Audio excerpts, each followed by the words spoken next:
Same thing. These problems are a little jacked up, I'm not going to lie.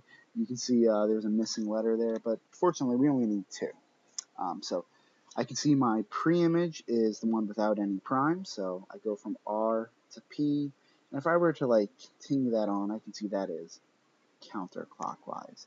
Um, I can see that my next transformation is this one down here, R prime. So I'm going to start at R and move to P. I'm going to continue that arrow to see that that is counterclockwise. So the orientations are the same. It cannot be a reflection. It's either a translation or a rotation. If I trace this out and I trace out my other one, I can see that this thing is not getting slid down there, right? It's that shape is getting spun.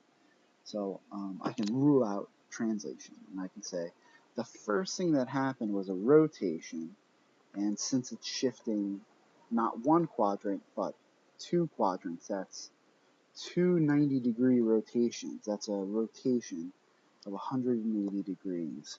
And I'm going to keep on going. In my final transformation, I'm going to look at the orientation, and I'm just going to refresh my memory. I can see I'm starting at R and moving to P, so I got to do that same thing. I got to start at R and move to P.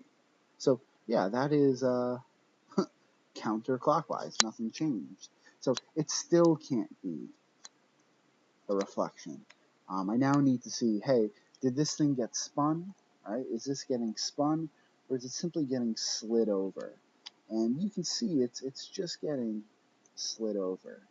And it's a matter of, well, how is it getting slid? We know this final one would be a translation, a slide, translation. But how much is the x changing and how much is the y changing? All right, so all that remains is to see how it's moving from one point to its image. So from P to P prime. And I'm just going to count boxes. 1, 2, 3, 4, 5, and 6 in the x. And since I'm moving to the right, that's positive, and 1 up. So since I'm going up, that's plus. So to recap, from the original blue, it is getting rotated 90 degrees. I'm sorry, it's getting rotated 2 quadrants, so that's 180. And then from here, it's getting translated 6 units to the right and 1 unit up.